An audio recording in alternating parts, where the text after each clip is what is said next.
Welcome to the world of dating, where we piss people the hell off by giving them the truth, uncut, unfiltered, and raw. We're gonna go right into it. Fellas, what should we be looking for on a first date with a woman? Let me tell you, there are gonna be three key things that I want you to be able to identify when you're on this date. So here is the scenario. You've been on Bumble or Tinder, swiping, and then boom, you get that match. So she's a pretty girl, you guys are messaging, and then you set a date. You set up the first date. Where we gonna go? We're gonna go to Ruth Chris Steakhouse, right?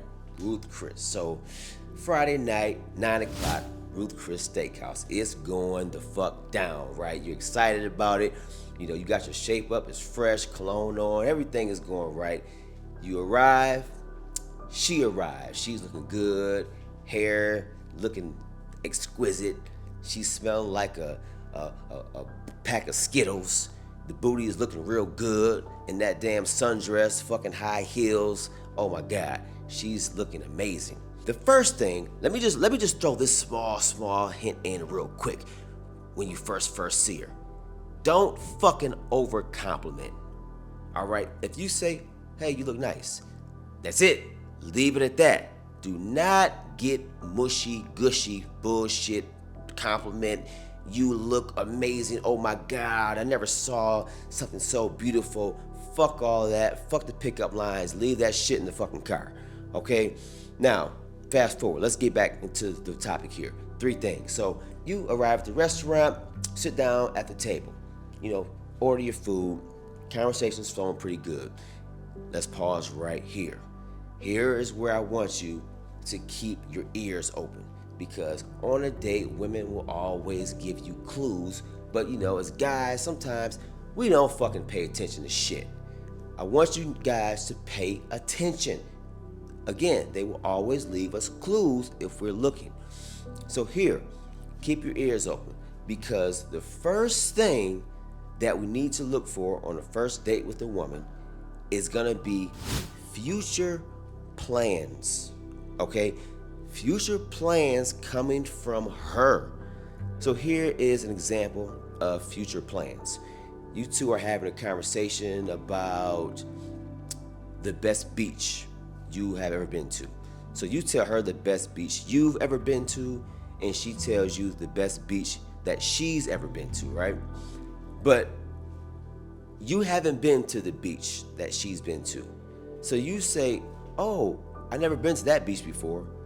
And she responds with, "Oh, really? Well, we need to go one day. We should go there one day."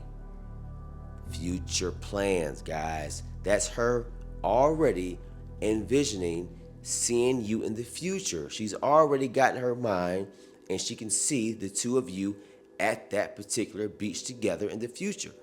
All right? The key words, one day. That is related to the future. "Oh, we should go there one day." That's her response. That's great. Okay? And let me just say this now. These three things that I'm mentioning in this video, all three don't have to take place. But fellas, we want to see at least one of them. All right, so future plans, note that. We want to hear from her future plans, not from you. Okay, so we want to look for anything that she says that is involving you in the future. All right, let's go to number two. Number two is where we want to keep our eyes open on this one.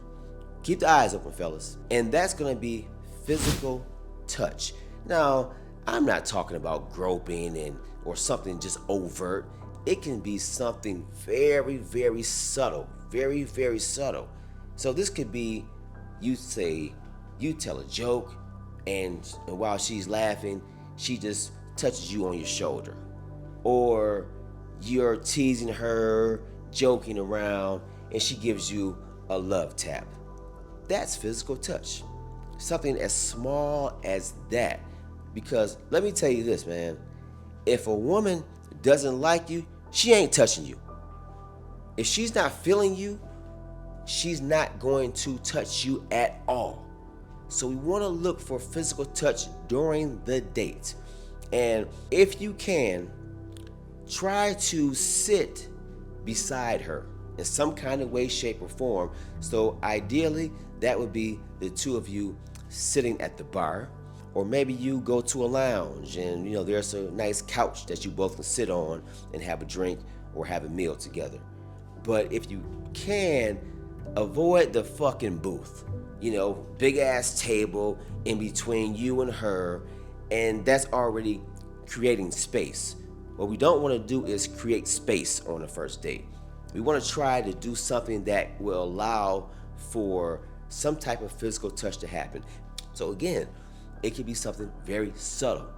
So we always want to look for, did she touch me at all during the date? When you reflect on that date, think about that. Did she touch me in any kind of way, shape, or form throughout the entire date? So that's something to take note of. So far, we've got future plans, and at number 2, we've got physical touch.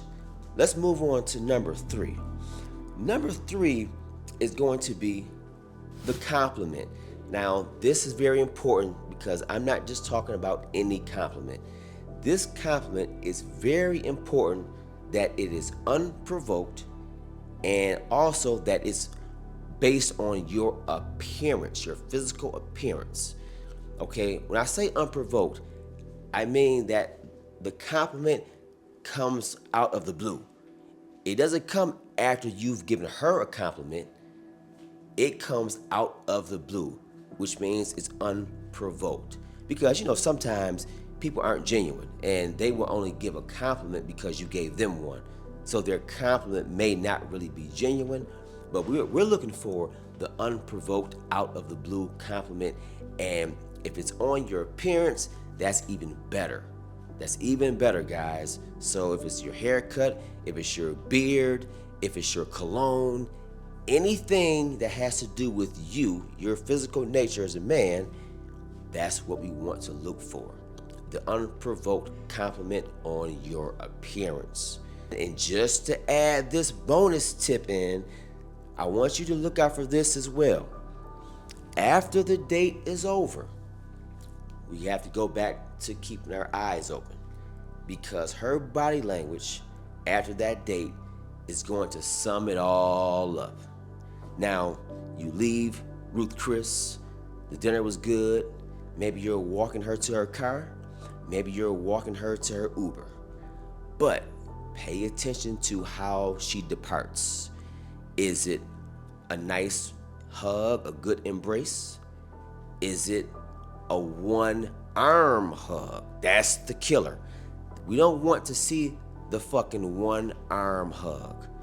The one-arm hug, that is a bad sign, guys. That means she really is not feeling you.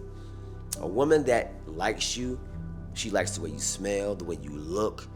Bro, she's not gonna hit you with the one-arm hug. She's gonna make sure she wraps her arms around you, your shoulders. She wants to feel you a little bit. She wants to see how you feel. So she's gonna make sure she gets close. And that's gonna be the two-arm wrap around embrace official hug. You know what I'm talking about, guys. You've had the real hug before. Look for that shit. Not the hug that you get from a motherfucker in some formal business meeting and at work or some shit. No, we're looking for the real deal hug. All right. And what's even worse than that is no contact at all. Like, she's not even trying to give you a hug or, a kiss on the cheek or anything. She's like in a hurry to get the fuck out of there type of deal. Like, you guys are leaving the restaurant and she's like, okay, see you later. The real quick, I'll see you later. Like, she doesn't even want the chance of you getting closer to her. Fellas, bad sign. That means she is not fucking interested in you. Women don't operate like that. If she likes you, she is not going to cancel out the chances of you giving her a hug or you even giving her a kiss. She's gonna leave that opportunity open. if she's feeling you in any kind of way, guys. Trust me on this. Trust me. Women, they tell you everything you need to know if you're paying attention. So we have to pay attention to all of these signs on a first date because it's very, very important. There's also something else that I noticed, and you guys drop in the comments and let me know how you feel about this particular thing. But what I've noticed is that on the date, when the bill comes, now let's say you've already planned to pay for it, right? The bill comes. If she goes to her fucking purse and pulls out a card or cash or whatever it is and offers to pay, let's just say that there's a chance that she's not feeling you as well. Because when a woman offers to pay, in a way, what she's telling you is like, hey, you know what? Let me offer to pay for my shit because I'm really not feeling this dude and I don't want to like use him for the meal. So let me just pay for my shit so he doesn't feel in any kind of way, shape, or form that he's entitled to see me again. Let me know, fellas. Let me know if I'm right about that. I think I'm fucking right about that shit. I think I'm right. Now you got some girls who they have a lot of pride and they just want to let you know that they've got the money to pay. But I feel like more often than not, if she pulls out a card or cash and is willing to pay for her own shit, that's not a good sign either. So I'm just throwing that small tip out there. Let me know what you think about that. I really feel like there's some truth in that, and it's a bad fucking sign. So gentlemen, that's all I've got. Those three main things: future plans, physical touch, and a compliment that is unprovoked on your appearance. All right, fellas, ladies, I'll catch you all on the next video in the world of dating.